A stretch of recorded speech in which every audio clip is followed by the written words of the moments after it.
this morning. Making myself a note. And appreciate y'all being here. Appreciate Mark and Jeff teaching for me the last couple of Sundays. So thank you very much for that. I know it was very good. So thank you again. It's really comforting to know that have excellent teachers, that if I'm out, we don't miss a beat. So thank you. Well, thank you, Donna. All right. No, I know it's excellent. So thank you for that. What's that? Somebody say, okay.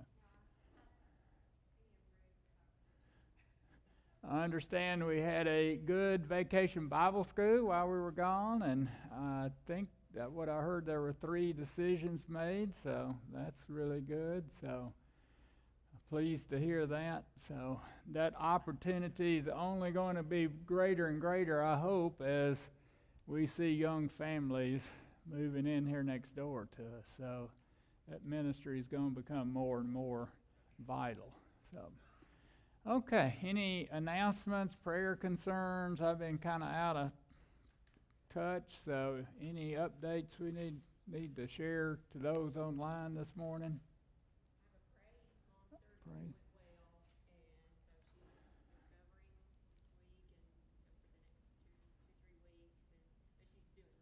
Good. Jamie said her mom's surgery went well and she's recovering. Will be recovering for the next 2 or 3 weeks, but she is doing well. So that is a praise and a blessing. So. Yeah. For Michael Lewis, pray for him. Shared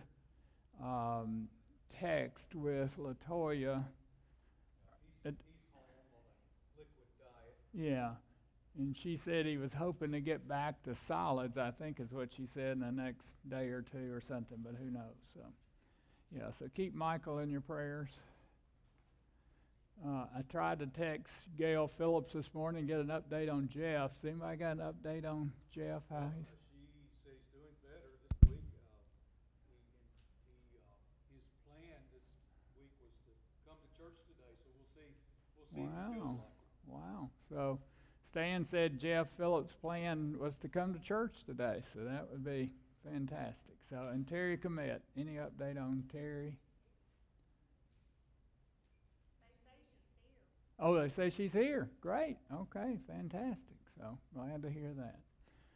All right. So, with that, anything else this morning?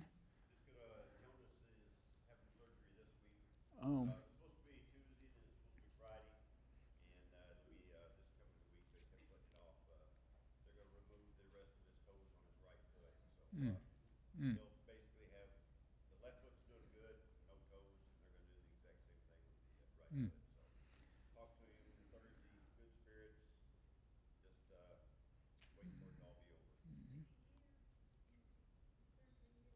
Yes, it's going to be East Summit. So Mark was sharing about Pastor Jonas Taylor and that his surgery for the amputations on his right foot toes is scheduled for sometime this week. Mark says he's in good spirits. His left foot, which they've already amputated the toes on, he's doing well from that. So, but keep him in your prayers. So, just I started saying it is, I guess, an amazing story. It's kind of like the story of Job with Jonas and his family. But keep him and his family in your prayers. He's surgery. Mark said it's going to be at Summit. So, okay. Anything else? Debbie's doing better. She got a little food poisoning Friday. Oh, didn't know that. She was not looking real good yesterday. This morning I pulled the undertaker off the 24-hour guard, so she's feeling better and just resting. All right, Debbie Anderson recovering from food poisoning. So yeah, keep her in your prayers. So sorry to hear that. Was it your cooking, Mark, that she was?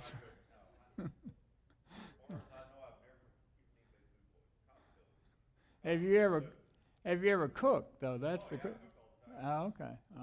Good.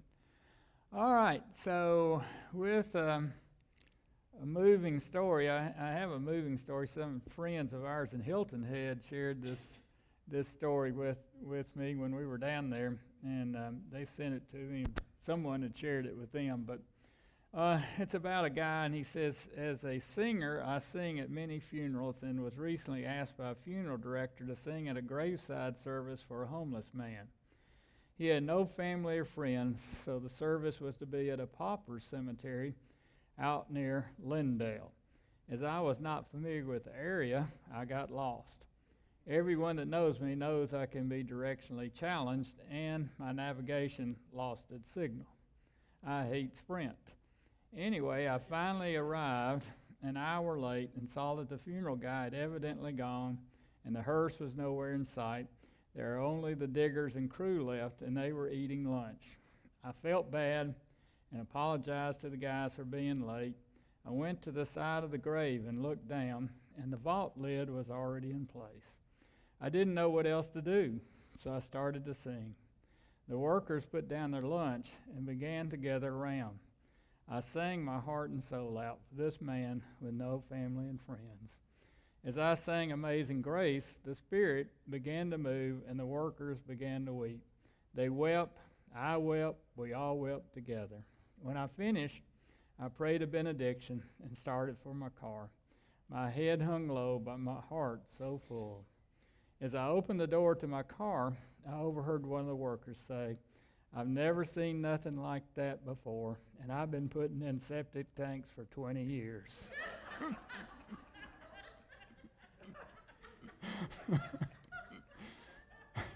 So I guess that guy was lost.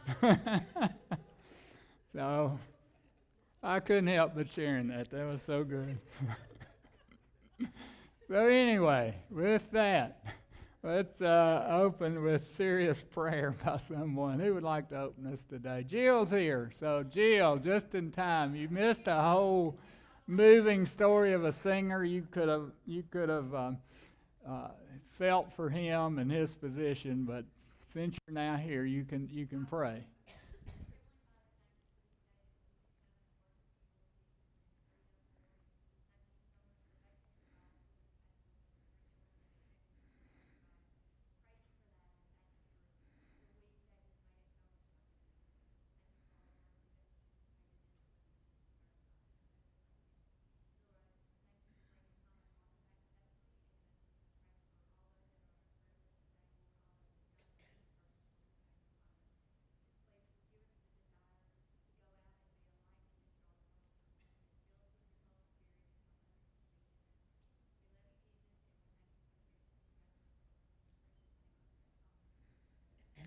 Thank you, Jill.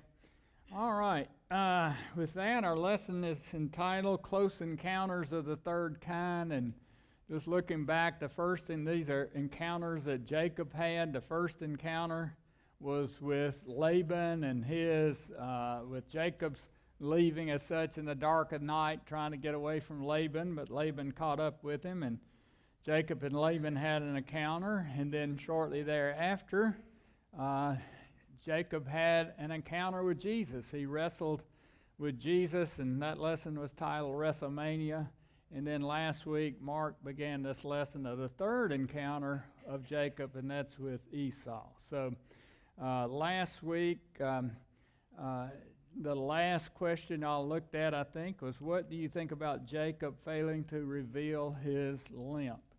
And which led to the next question, which will begin our lesson today, is what else did Jacob fail to disclose to Esau? So before we answer that question, Martha, if you would, just catch us up to date with the scripture, Genesis 33 verses, the first 11 verses.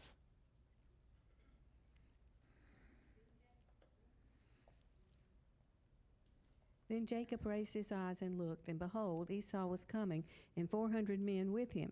So he divided the children among Leah and Rachel and the 2 slave women. He put the slave women and their children in front, and Leah and her children next, and Rachel and Joseph last.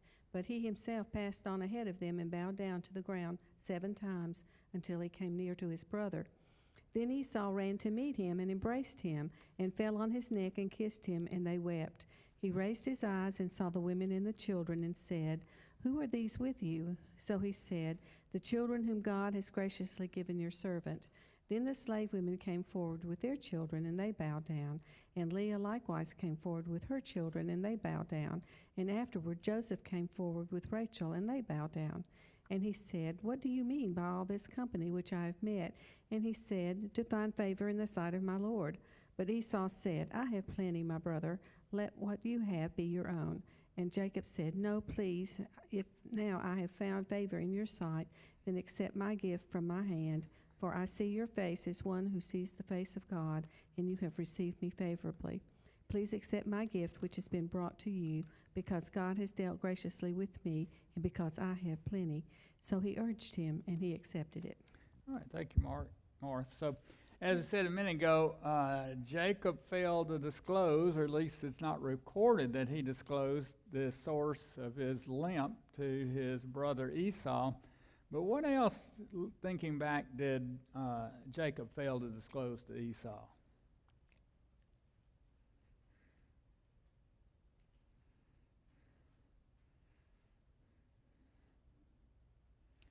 It's not in these verses, but prior lesson verses.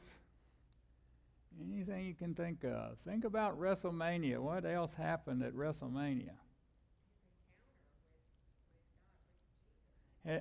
He had an encounter with Jesus and with God, and after that encounter, his new name. So he didn't disclose, Jacob did not disclose that he had a new name, that it was Israel. So he failed to tell his brother Esau that. He also failed to tell him why he was limping. He didn't tell him that, the source of his limp, how that happened. He didn't tell him that.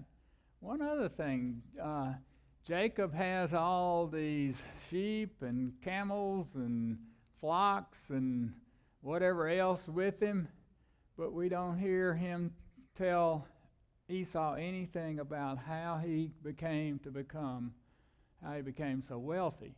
So when Jacob left, if you remember, left home, he left with nothing, and now he's returning a very wealthy man. So again, it's not recorded anyway that he shared any of that with Esau of how he became so wealthy. So Esau, it says, ran to meet Jacob, but Jacob could only have limped to meet Esau. So why would God allow his own child, Jacob, to limp while ungodly Esau ran?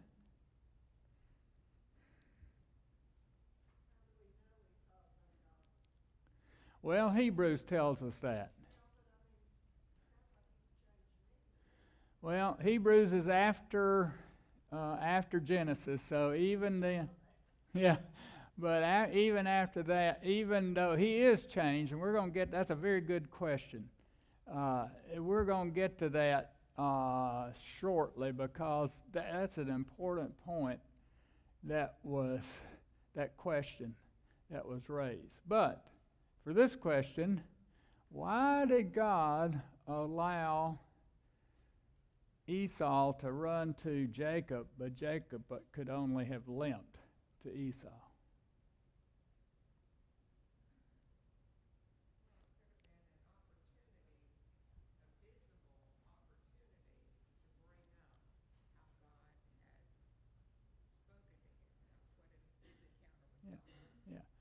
Nancy said it could have been a visible opportunity for Esau to have seen Jacob's limp to explain to Esau, for Jacob to explain to Esau how he came about to limp. So how did he come about to limp? How did Jacob come about to limp? Wrestling with God. God touched his hip, dislocated his hip, and he limped thereafter.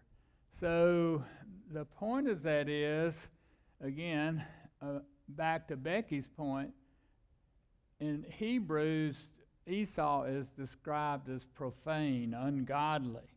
So the profane or the ungodly don't care enough to wrestle with God.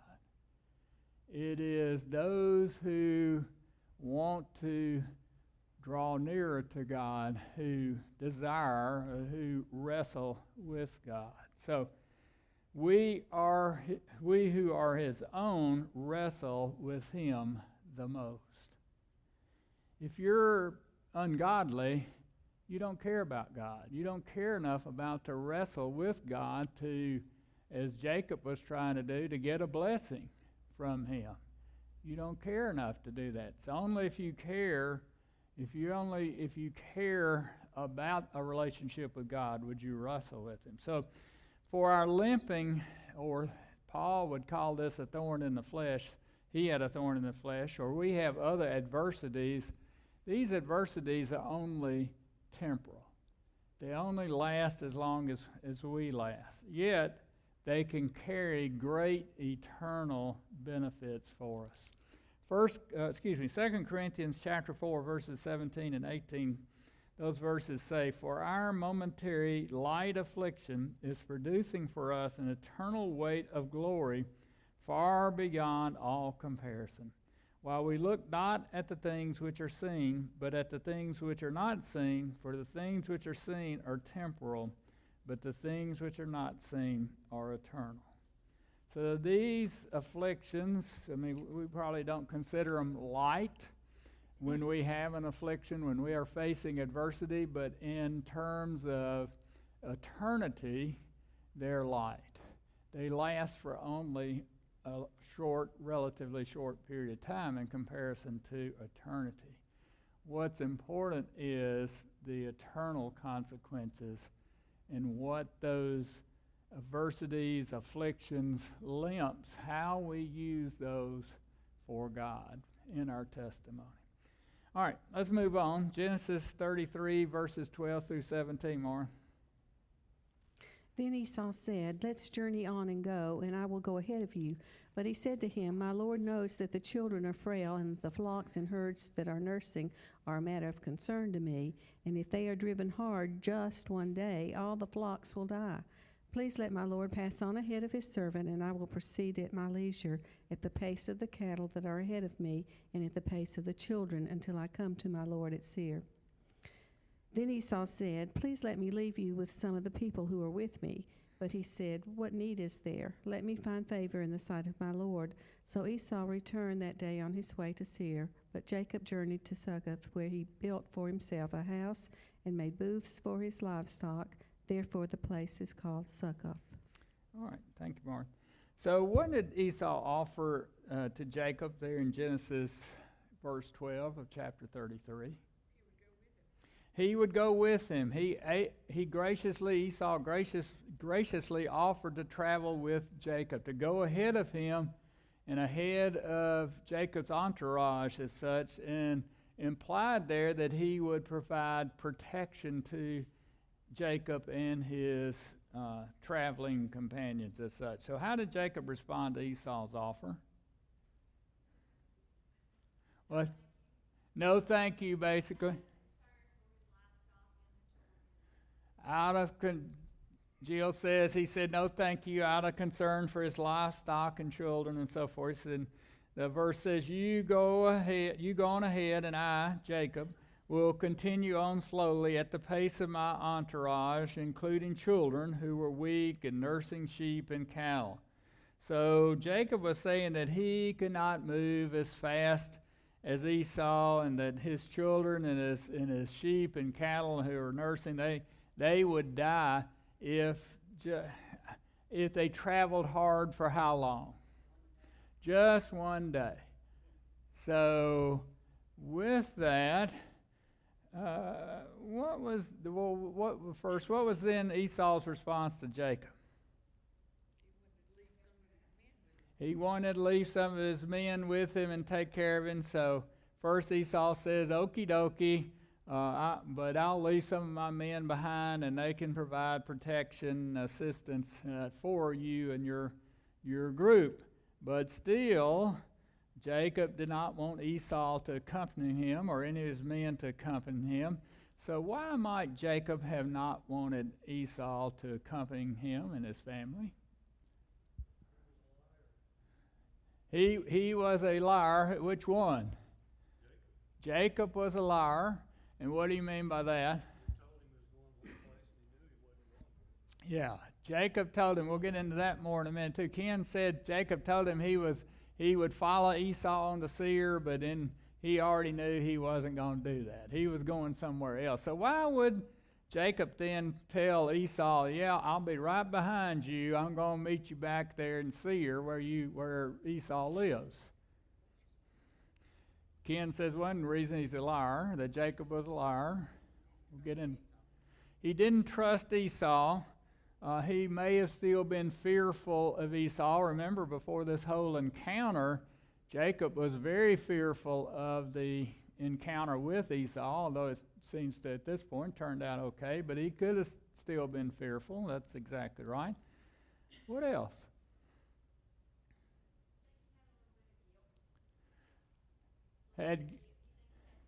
Who had guilt?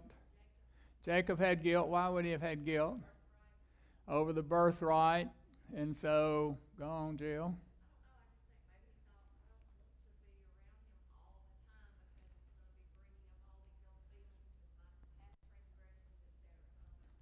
Good point. Jill says that maybe Jacob didn't want to be around Esau that much because it could bring up Jacob's guilt from how he had treated Esau, had deceived Esau or deceived his dad previously, how he'd taken advantage of Esau previously with that. Good point.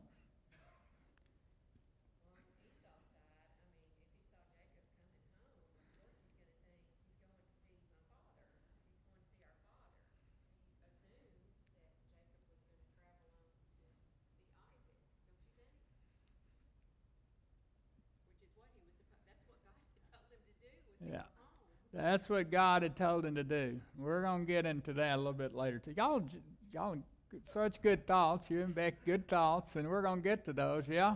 That's what he was supposed to do, what God had directed him to do, but we'll see to the question in a minute, what did he do?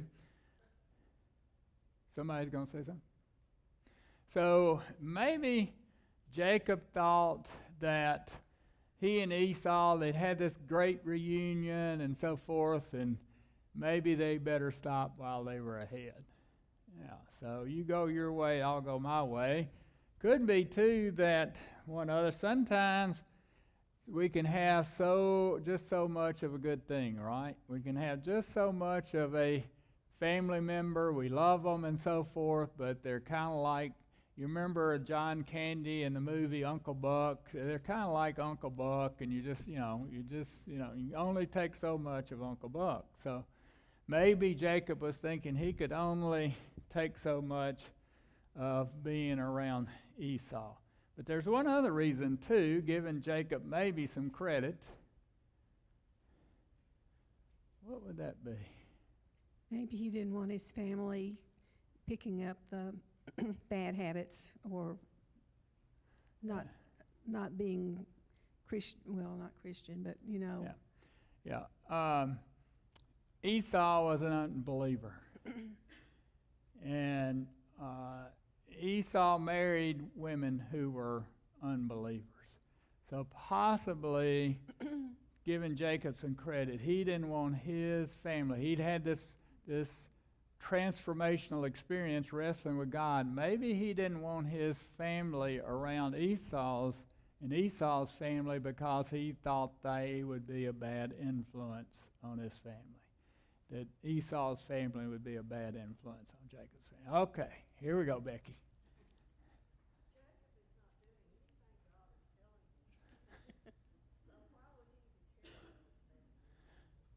Yeah. So Becky says Jacob's not doing anything to this point. Well, to this point, he's doing something that God wants him to do. He is moving in that direction. We'll see how far he gets. But she says, well, why would she even be concerned about Esau's family being a bad influence on Jacob's family? Well,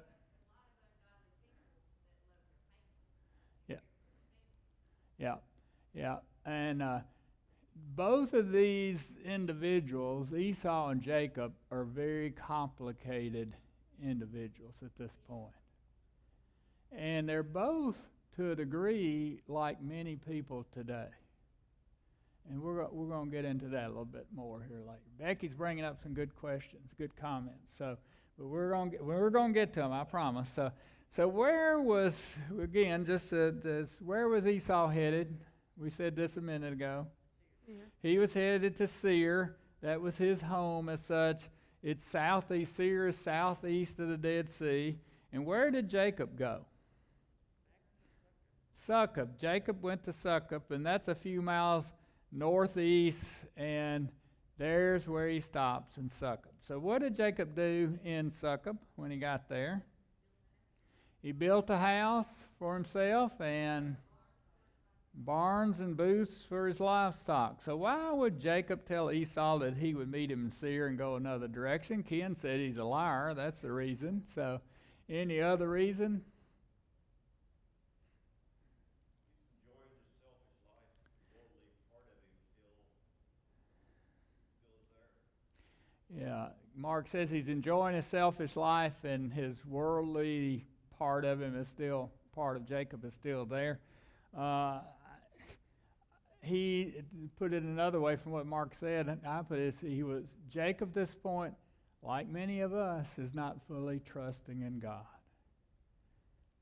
He's not staying at a high spiritual plane 100% of the time. He was on a mountaintop after wrestling with God, and now we see, like sometimes we do, we get on a spiritual mountaintop, but then we go back down to the valley.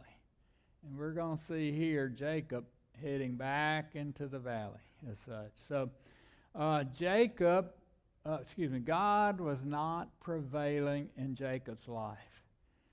His new name, remember what Israel means, Jacob's new name, what it means? God prevails. God was not prevailing in Jacob's life. The old, deceptive, heel grabber Jacob is still alive and well and directing some of his decisions. So, how do we know that Jacob was not fully trusting in God and failing to be obedient to him? Somebody was just talking about, Jamie was just talking about that. Where was Jacob supposed to go? Home to his father, and his father was where?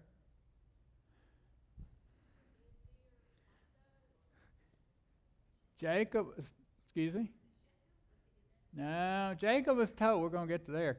Jacob was told by God to go to Bethel. Yeah. That's where his father lived, was Bethel. And you remember what Bethel means?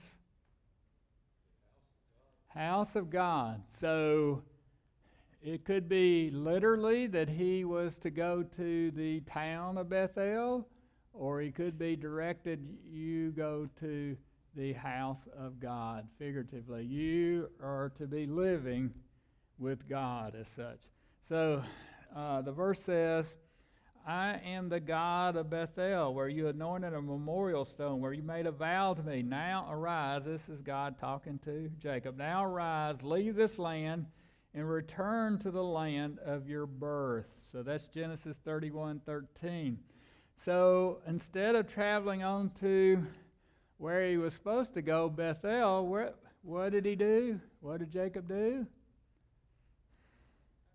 Stops in Succoth, doesn't he? Stops and builds a house there and builds some barns and booths. So is there any issue, anything wrong with Jacob building a house for himself in Succoth?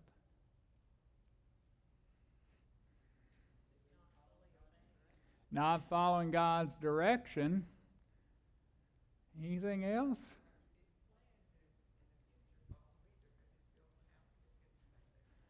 Well, I'm sorry, say the first part. And in the future, he didn't plan to follow God either because he's going to build a house and stay there. Yep. So not just that currently, but in Oh, yeah. In the future, he builds a house again, we'll find out. So, right, is that what you're saying?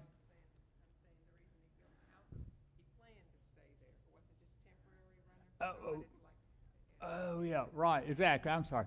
Nancy says the reason he built a house is that he planned to stay there. It wasn't a temporary place for him. At that point in time, he was planning to be there permanently. So he builds a house and barns and booths for the animals. So, but what was Jacob supposed to do? He was supposed to return to Bethel, we just said one thing. What else was he supposed to do? Hebrews chapter 11, 9 and 10 says, by faith he, Abraham, lived as a stranger in the land of promise, as in a foreign land, living in tents with Isaac and Jacob, fellow heirs of the same promise. For he was looking for the city which has foundations, whose architect and builder is God. Jacob was to be a pilgrim. He was to follow in his grandfather and father's footsteps to live in tents. He was not to claim permanency on earth, but as Nancy was saying, to look to the foundations of a city and the builder, architect and builder, God. Okay? All right. Moving on. Comments, questions? Moving on. Genesis 33, 18 through 20, Mark. Now Jacob came safely to the city of Shechem, which is in the land of Canaan, when he came from Paddan Aram and camped before the city. He bought the plot of land where he had pitched his tent from the land of the sons of Hamor, Shechem's father, for 100 pieces of money. Then he erected there an altar and called it Elohe Israel. All right, so for some reason, Jacob decides to leave Succoth and moves. Where did Jacob move in Genesis 33:18? Somebody said this, I think Alice said this earlier. He moved to where, Alice? Shechem. And Shechem was about 20 miles east of Succoth as such. It was, Shechem was in Canaan. It was in Canaan. It was in the Promised Land. So this Shechem is where Jacob's grandfather Abraham first lived when he entered the Promised Land. So we may be seeing Jacob here trying to follow in his grandfather's Abraham's footsteps, living more, trying maybe to live more like his new name. He's left his permanent residence in Succoth. He's moved to Shechem. And so maybe he now is trying to live more up to his new name, Israel. God prevails in his life. So what did Jacob do when he arrived in Shechem? He bought some land and what else? What? Pitched his tent, so he became a resident of the land. He camped. Kim, you campers, and Roger would like that. He was camping out there. He might have had one of those fancy camper trailer things, so I don't know. With air conditioning, hopefully. So from whom did he buy the land? Who? Shechem's father, Hamor. And the city was evidently named after, he's living in this town, around this town, Shechem, so evidently it's named after Hamor's son, Shechem, the town is. So what did Jacob do after purchasing the land? He built an altar. So and Martha read this, what does Israel call the altar he erects at Shechem? What's he name it? I'm not sure this is correct, but Elohe Israel, which means God, the God of Israel. So the name of this altar signifies that Israel was progressing. Israel was progressing in his faith. He was growing spiritually. He'd put up this altar to worship God. We would call this, in our terminology today, Christian terminology, that he would be becoming more sanctified as such. And the name he referred to, this name that he gave the altar is not a name of Israel the nation, because Israel the nation didn't exist at this point. it's the name for him personally, Israel, the person who is Jacob, and meaning God prevails. So we see here that he, again, is Jacob's beginning to somewhat latch on to his new name, a new lifestyle, God prevailing in his life. So who else built an altar at Shechem?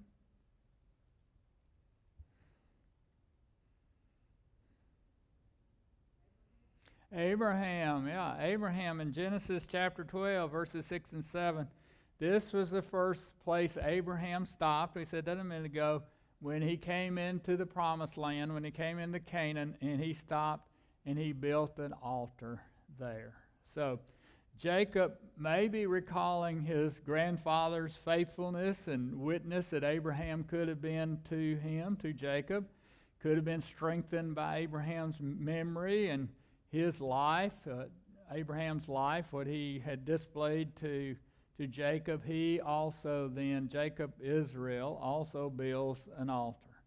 So after Jacob had failed to witness to Esau, here we talked about Jacob had several opportunities to witness to Esau in this encounter. He could have gone up to Esau and said, you know, boy, did you notice I was limping really bad? He could have said, yeah, well, how'd you get that limp? He could have then said, well, I wrestled with God.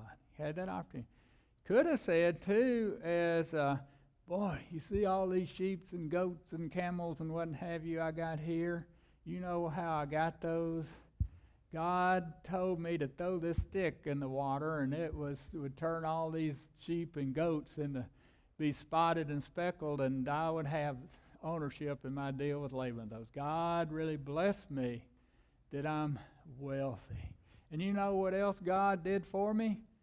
He changed my name from Jacob the deceiver, the heel grabber, to Israel, God prevails. So he had multiple opportunities there. He could have said, Esau, boy, I really messed up. I took advantage of you. God would have worked this out in my life and your life, but I took advantage of you with that bowl of porridge. And forgive me. But we don't read or hear of any of that in going on that Jacob did with Esau. So he failed to witness there to Esau. But what do we see that he did on this when he arrives in Canaan, in Shechem? What's he build? An altar. So here he takes advantage of an opportunity to establish an altar as a witness to these unbelievers all around him in this neighborhood, this city in which he's moved into. So the principle here is because we failed to witness on one occasion does not mean that we're doomed to failure to witness in the future.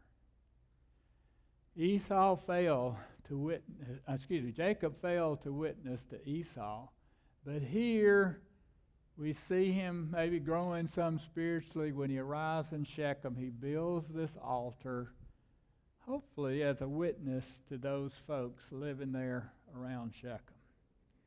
So sometimes I think, it's easier to witness to strangers than family members. Why would that be? What's that? No prior history. Meaning they know all the bad stuff we've done, right? So why would you be talking to Jesus with me when I know all that baggage you've got, right? With strangers, it's kind of a clean sheet, isn't it? Should it be that way? No. But it's hard, isn't it? It's hard not to think in those terms that they know I was a heel grabber. They know I was a deceiver. And he's not going to listen to me. When in reality, it's our job to witness. It's God's job, the Holy Spirit's job, to have people to come to him. It's not our job for them to come to him. It's just our job. And Jacob had a great opportunity, and similar to us, we have opportunity to say, I messed up. I shouldn't have deceived you. But I've changed. I wrestled with God, and now I'm a new person. God is prevailing in my life. So he missed that opportunity, but he does take an opportunity here to build this altar. So Jacob was becoming, it says, a resident alien in the land, which means he was settling down. What do you think about Jacob, Israel, the person Israel, settling down in Shechem?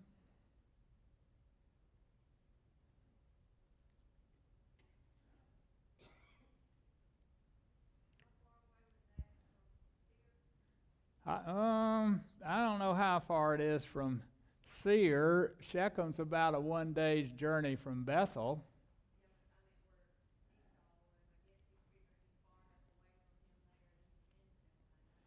He's maybe still concerned about Esau, Jill says, so maybe he thinks he's far enough away from Esau that he can settle down there.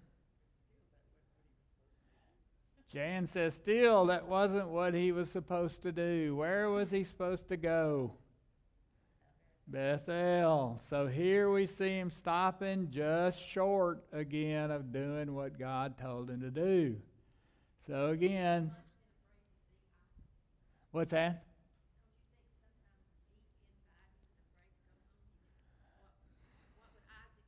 Yeah, could have been a good point. Alice said he could have even been afraid to go home to see his dad Isaac, because there he had deceived Isaac as well.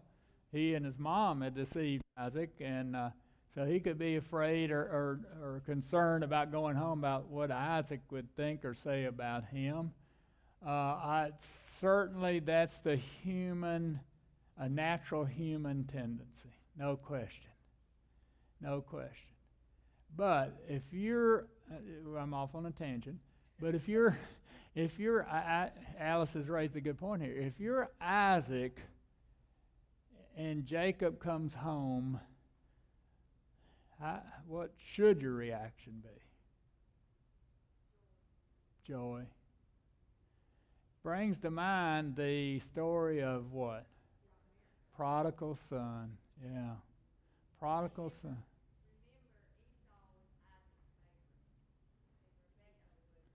Yeah.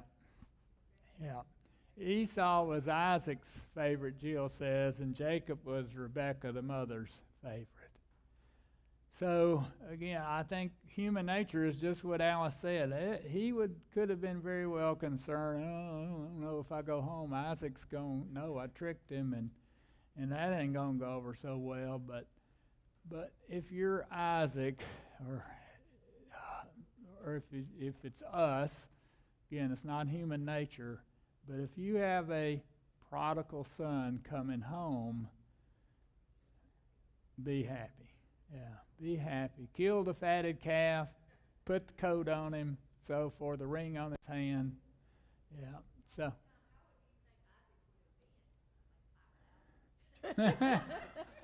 I can't remember how old Isaac lives to be, but he lives 20 more years after he says he's going to die, and Isaac's still alive, and we'll see at the very end Jacob and Esau come back together again at Isaac's death. Yeah, they come back. What's that?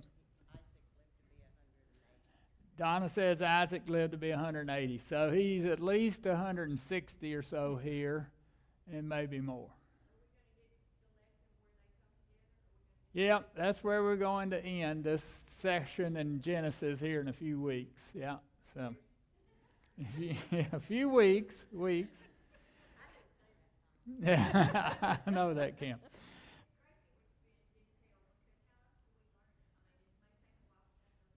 Yeah. Yeah. Donna says it's a lot to take in. Some of us are more slower learners than others, right? But I learn a lot more about this than you do, I guarantee you, by studying it. So what do you think about Jacob? What's your thoughts about him stopping just short of Bethel?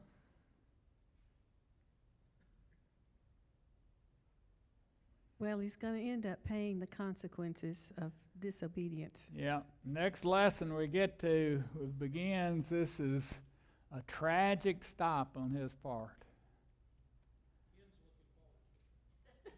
To the next lesson? Oh, Ken's looking at that. I told Jeff he was fortunate not to teach that one. Oh. Woo. Yeah. We're going from here to the study of Ephesians, big picture. And with that, there's a lot of stuff in there I'd like to skip over. so like Shechem, I'd like to skip over it, but we won't. We're going to tackle it when we get there. What about this question, though? What do you think about Jacob stopping just short of Bethel, stopping in Shechem?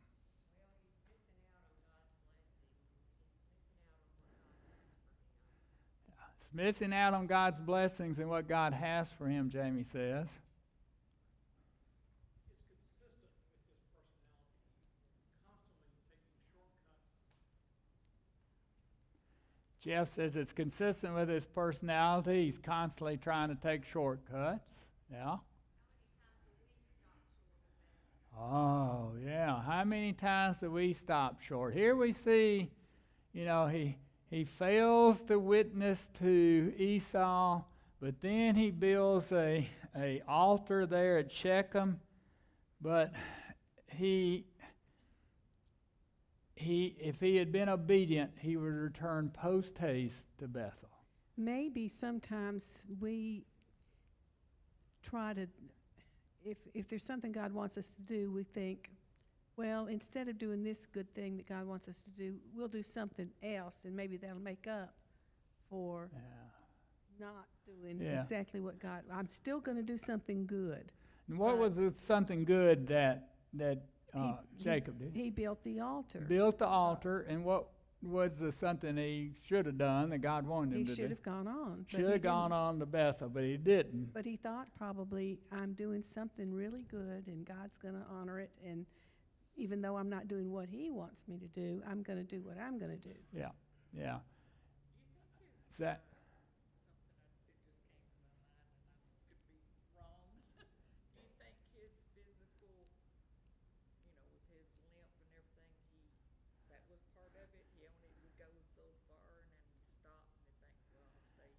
Well, Jan says, do you think that his physical limitations with his separated hip, dislocated hip, that caused him to stop at Succoth and then Shechem? If he'd stopped and stayed at the Motel 6 for a night, okay. But he built a house in one place, and he became a resident alien in the other place. So I don't think that was a limitation. But to Martha's point too is, he built an altar, but he failed to witness. Let me put this. Warren Wiersbe says, sacrifice is no substitute for obedience. Sacrifice is no substitute for obedience. He built an altar. He was worshiping. He was sacrificing, but he wasn't obedient. He wasn't doing what God told him to do, to go to Bethel. So 1 Samuel chapter 15, verse 22 says, Samuel said, does the Lord have as much delight in burnt offerings and sacrifices as in obeying the voice of the Lord? Behold, to obey is better than a sacrifice, and to pay attention is better than the fat of rams. So Jacob, he is so human. He is so much like us, I'm afraid, or maybe not like you, but maybe like me, that, I miss opportunities. You miss opportunities. I'm supposed to do this, but boy, I did that.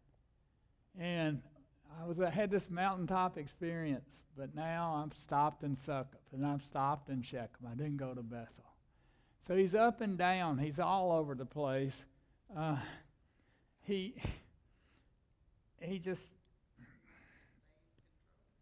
wanted, Don says he wanted to stay in control. But I think, again, he's again, I identify him so much because as we grow as I grow spiritually, I don't say you, as I grow spiritually, there's a lot of this and that. Hopefully, over the long term, it's still going up there, but it's a lot of down there to get to up there.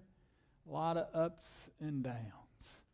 And Jacob, we see, has a lot of ups and downs. Now, we're going to see his ups are probably a lot bigger than our ups, but his downs are a lot bigger than our downs, too. So, well, most of us, I should say. So, and we're going to get into that. So the next lesson we get to, Jacob, we see is just stopping short in Shechem. He's one day's trip from Bethel here. He's really close. But this stopping just a little bit short is going to cause huge problems in not only his life, but lives of the people around him. They're devastating problems. So stay tuned. Next week we're going to get to that. But before that, what are the takeaways, personal applications from last week and this week?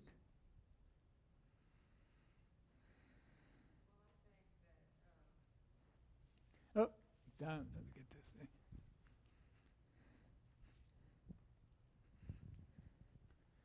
Nancy. Well, I think that we're a whole lot like Jacob, and I bet each one of us, if we really thought about it, there's probably something that God has let us know He wants us to do, and we've not yet done it. Mm-hmm. And it's time for us to repent and ask God, if you give me opportunity, I want to fulfill what you want me to do. Mm-hmm. Good point. So opportunities. Are we taking advantage of the opportunities God is providing us? What else? Good one, Nancy. I think it also shows that Martha. I think it also shows we're like him in that he was comfortable. Before this, we see he was working for a reason. He wanted a wife. He wanted the second wife. He wanted the animals. There was things in his life he wanted, but he's become comfortable. And we can become comfortable in our lives too. Mm-hmm. We all come to church. We all carry a Bible. We all know what it says. But we can kick back on the porch and go, I'll do that later. Mm-hmm. And I think that's what he's done. Mm-hmm. Stop doing it later is another way, I think, saying just stopping just short. You said getting comfortable. That's stopping just short sometimes, isn't it? Good ones. What else?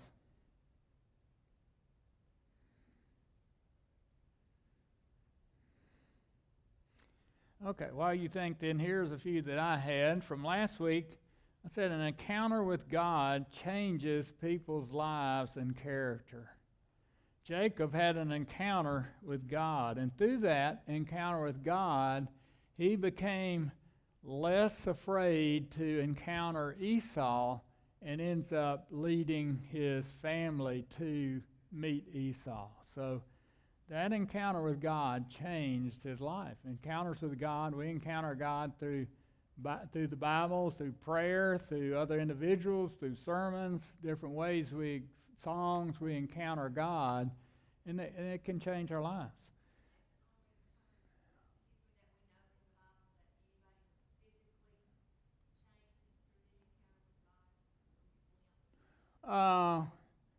Possibly Paul. We don't know what his thorn in the flesh was, but some people think he was, permanently had a permanent eyesight issue. He was initially blinded, but some people think that was his thorn in the flesh too, that he continued to have an sight issue. Now, back to Becky's question. Who do you think was the more, let's see, how do I say this? Do you think Esau presented himself as a moral guy in his encounter with Jacob? Yeah, he seemed to be a pretty upright guy, didn't he? He ran to meet Jacob. He offered to provide protection with him, invited Jacob to his home, so forth. So he appeared to be a pretty moral guy. But morality does not equate to salvation. That's the problem. E- The ungodliness that you talked about in Hebrews has to do with the selling of his birthright. yeah, That's been 20 to 30 years, at least 20 years, probably more like 30 years since this occurrence. He's been all that time with Isaac. I don't know that Esau is not a changed man, because when Jacob meets him, he says, when he sees him, he says, as if I'm seeing the face of God. yeah, yeah. So I was hoping somebody wouldn't bring that up, Jeff. So, history that would not testify to our Christianity, yeah, and yet we claim to be Christians. So I think we have to look back and go, we are not the same person yeah. we were. There's two things. One, that phrase really bothered me. One, maybe he did see the face of God and he became a believer. Maybe that's what that verse means. Or maybe, because Jacob, it appears, said that to Esau. So like Jacob, like Jacob's past, I think he's a flatterer. He's deceiving. So, hey, boy, you look like God. You look so good. You don't even change the day since I last saw you X years ago. So, but maybe he did change. Maybe he became, it's not recorded, but maybe he did. Maybe his being called profane only applies to the birthright situation. In Hebrews, it qualifies it as being the selling of his birthright. Yeah, yeah, yeah.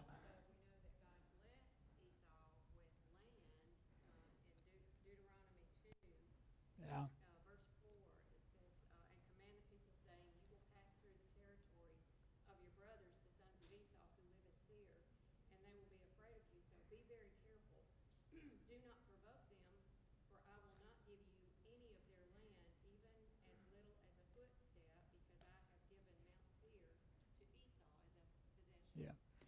Yeah, but Ju- you've got to just- look at the descendants, too, Yeah. of Esau. And- Because they end up being ungodly, don't they? Yeah. Oh, yeah. And yeah.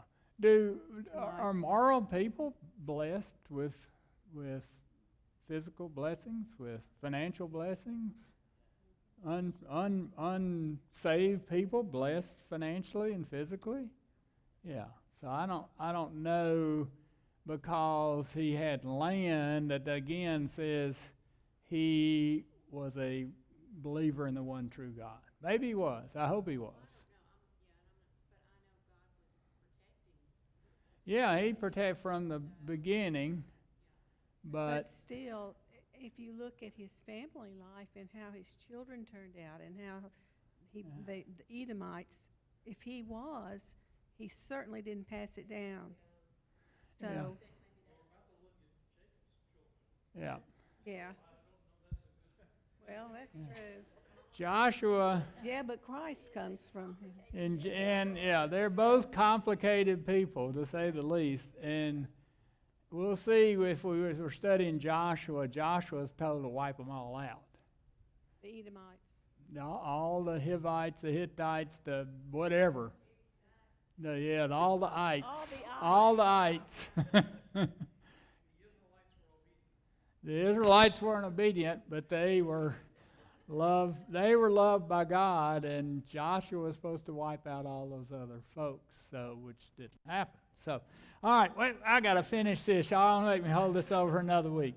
So, again, somebody said this. I think we already said this. Nancy said this about opportunities. Because we failed to witness on one occasion does not mean that we're doomed to failure in the future. Somewhat similar to what Jeff was just saying. Our spiritual journey of sanctification consists of up and downs, but our goal is to continue to be more spiritually filled and look more like Jesus in our lives, to be more in Jesus and to have Jesus more in us. John 15:4 is where it says this, it's abide in me and I in you. And then finally, how do you see hope in today's and last week's lesson? I would just say that I get to see this every week with the ministry that I'm in, but actions speak louder than words, and they always will. Guys and gals, they beg for forgiveness, and they know that their words have been caught lie after lie after lie.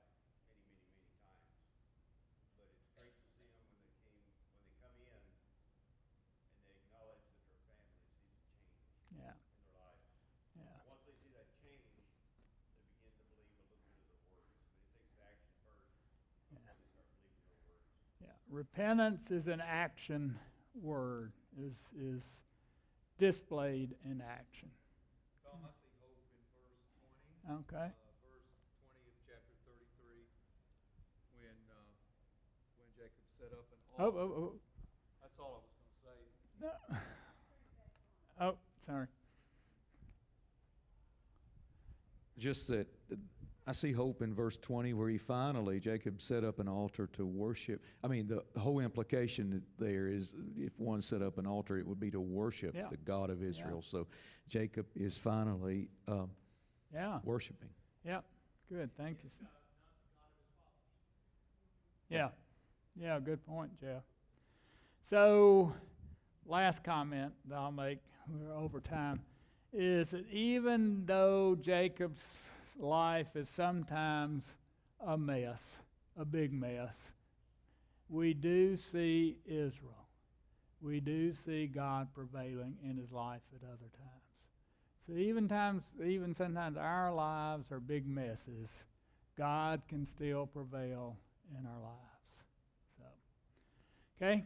Thank y'all for being here. I didn't get as far as I'd planned. That's a surprise. So we'll pick up chapter 34 next week. So